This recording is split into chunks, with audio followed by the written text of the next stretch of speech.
प्रिय विद्यार्थियों, मैं doctor S N. Rajpurohit, associate professor political science department, MLB government college Nokha.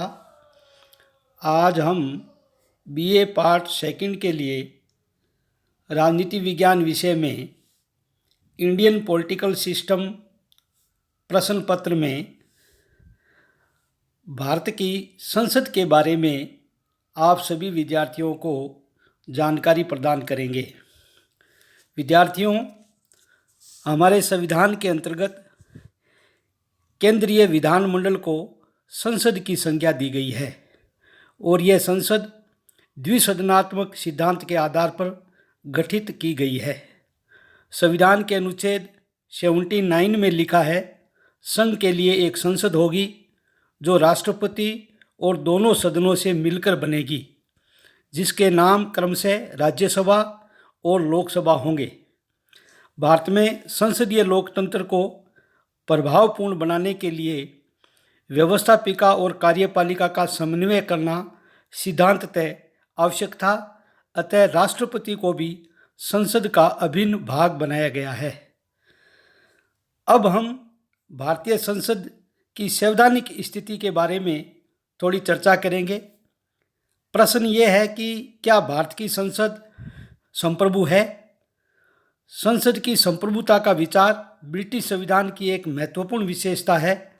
जैसा कि सर एडवर्ड कोक का मत है, संसद की शक्ति और अधिकार क्षेत्र इतना सर्वोपरि और पूर्ण है कि इसकी कोई सीमाएं नहीं बांधी जा सकती। डी लोम ने तो ब्रिटिश संसद के बारे में यहाँ तक कह डाला कि संसद सभी कुछ कर सकती है, बस स्त्री को पुरुष और पुरुष को स्त्री नहीं बना सकती। वस्तुतः ब्रिटिश संसद को कानूनी दृष्टि से जो अमर्यादित असीमित शक्तियाँ प्राप्त है, इसे ही संसदीय संप्रभुता कहा गया है। संसद जो कुछ चाहे, जिस किसी रूप में चाहे, विधि निर्माण कर सकती है तथा ब्रिटिश संसद जो भी विधि स्वीकृत करेगी वह देश का कानून होगा।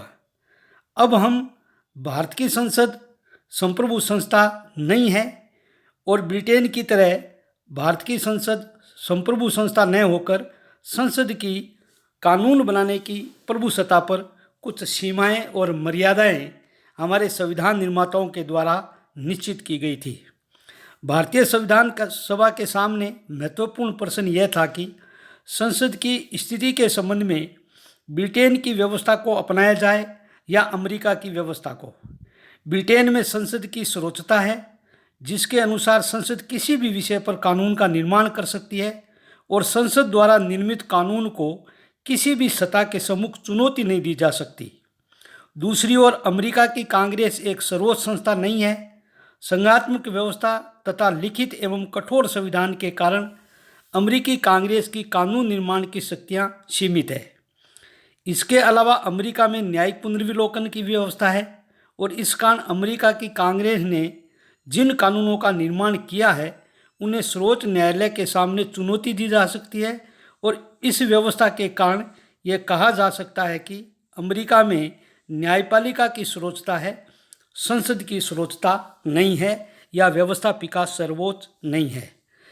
भारतीय संविधान में ब्रिटिश और अमेरिकी पद्धति के बीच का मार्ग अपनाया गया है। संविधान निर्माता संसद की प्रभुसत्ता के आदर्श से प्रभावित थे और इसे अपनाना चाहते थे, लेकिन इसके साथ ही भारत में संघात्मक व्यवस्था, लिखित एवं कठोर संविधान और मूल अधिकारों की व्यवस्था के कारण संसद को सभी विषयों के बारे में कानून निर्माण की शक्तियाँ नहीं दी जा सकती थी और न्यायिक पुनर्विलोकन की व्यवस्था को अपनाना आवश्यक था। अतः भारतीय संविधान में न्यायिक पुनर्विलोकन को अपनाया गया है, लेकिन न्यायिक पुनर्विलोकन की व्यवस्था उतनी सीमा तक नहीं है जितनी सीमा तक अमेरिका के संविधान में है। दुर्गादास बसु के शब्दों में, भारतीय संविधान में अद्भुत ढंग से अमेरिका के न्यायालय की सर्वोच्चता के सिद्धांत एवं इंग्लैंड के संसदीय प्रभुसत्ता के सिद्धांत के बीच का मार्ग अपनाया गया है।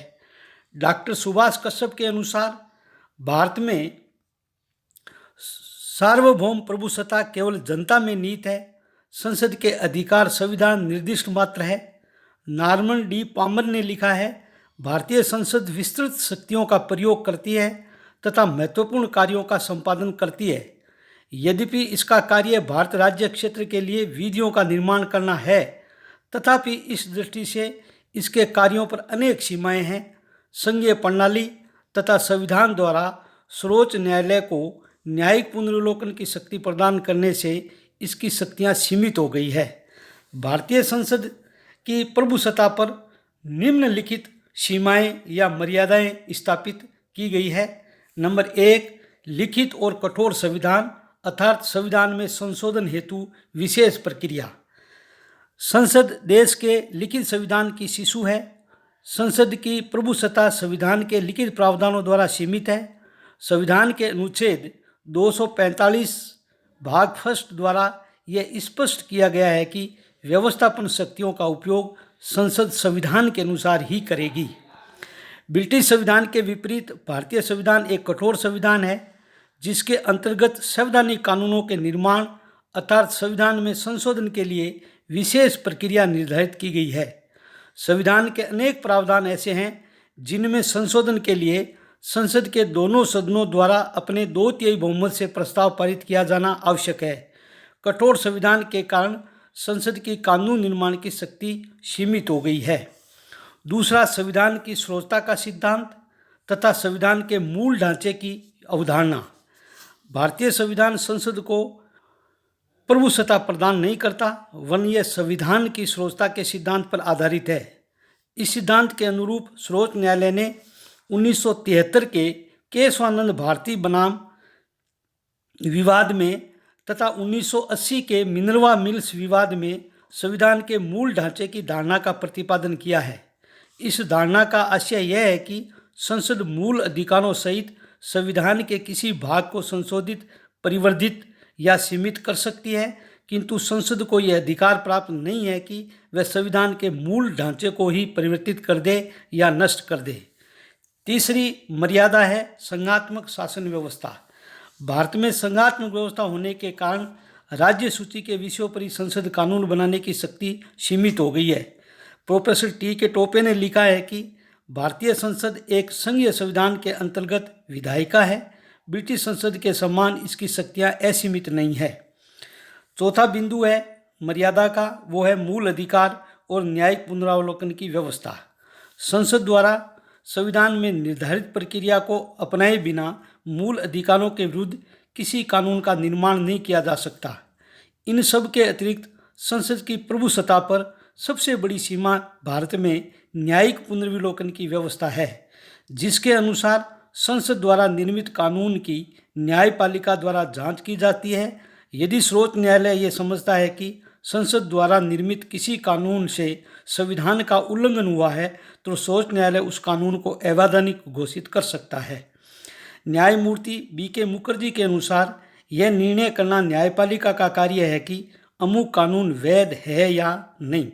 यह सर्वविदित है कि गोपालन बनाम मद्रास राज्य, गोलकनाथ बनाम पंजाब राज्य तथा अनेक विवादों में सर्वोच्च न्यायालय ने संसद द्वारा निर्मित कानूनों को अवैध घोषित किया था।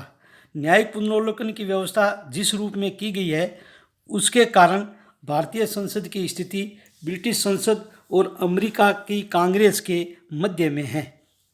इसके अतिरिक्त राजनीतिक सीमाएं। राजनीतिक दृष्टि से भी संसद लोकमत के प्रतिकूल विधियों का निर्माण नहीं कर सकती। उसे अंतर्राष्ट्रीय कानून का भी समुचित सम्मान करना होता है। संसद पर प्रधानमंत्री और मंत्रिमंडल का भी नियंत्रण रहता है। प्रधानमंत्री संसद के निम्न सदन का विघटन करवा सकता है और भारत की समस्त राजनीतिक व्यवस्था में संसद को बहुत अधिक महत्वपूर्ण स्थिति प्राप्त है।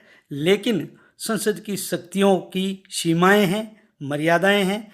इन शक्तियों की मर्यादाएं हैं और उपयुक्त मर्यादाओं के कारण भारतीय संसद को ब्रिटिश संसद के समान संप्रभु नहीं कहा जा सकता है।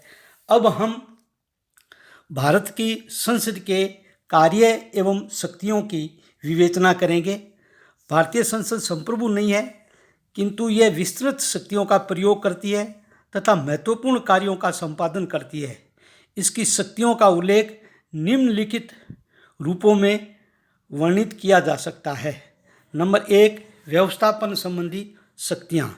संसद को संघीय सूची तथा समवर्ती सूची के सभी विषयों पर कानून बनाने की शक्ति प्राप्त है।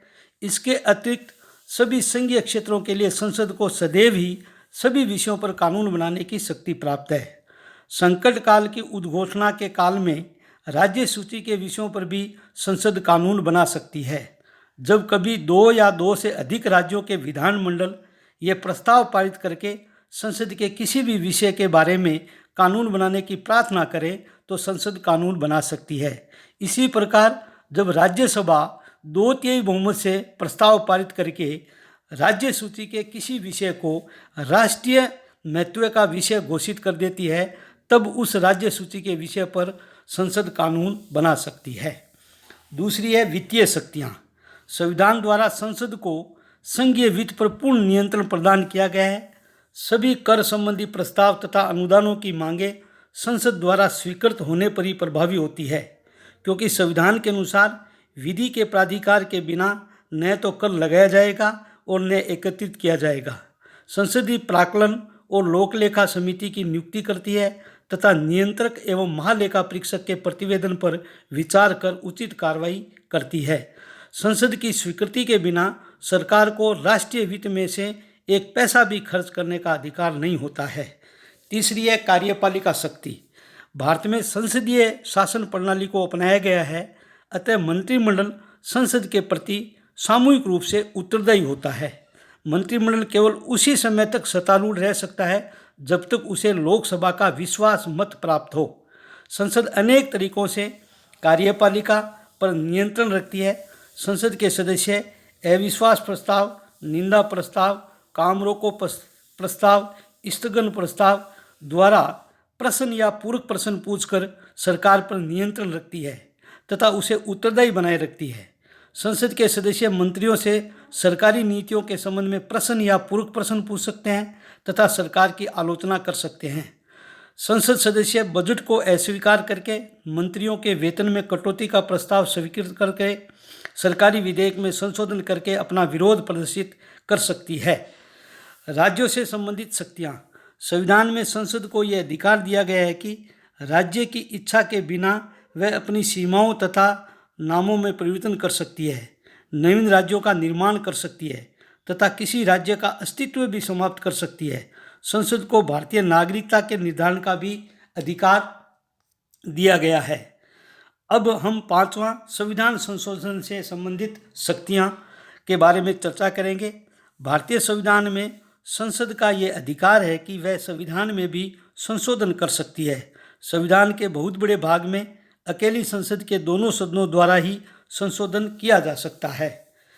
अंतिम निर्वाचन संबंधी कार्य। संविधान के अनुच्छेद 54 के अनुसार संसद को कुछ निर्वाचन संबंधी शक्तियाँ प्रदान की गई है। संसद के दोनों सदनों के निर्वाचित सदस्य राष्ट्रपति के निर्वाचन के लिए गठित निर्वाचक मंडल के अंग होते हैं और अनुच्छेद 66 के अनुसार संसद सदस्य उपराष्ट्रपति का निर्वाचन करते हैं। अंतिम महाभियोग का अधिकार। संसद के दोनों सदनों द्वारा निर्धारित विशेष प्रक्रिया के आधार पर राष्ट्रपति पर महाभियोग लगाया जा सकता है। इसी प्रकार उच्चतम तथा उच्च न्यायालय के न्यायाधीशों पर भी महाभियोग लगाने तथा उन्हें पदच्युत करने का प्रस्ताव भी संसद पारित कर सकती है।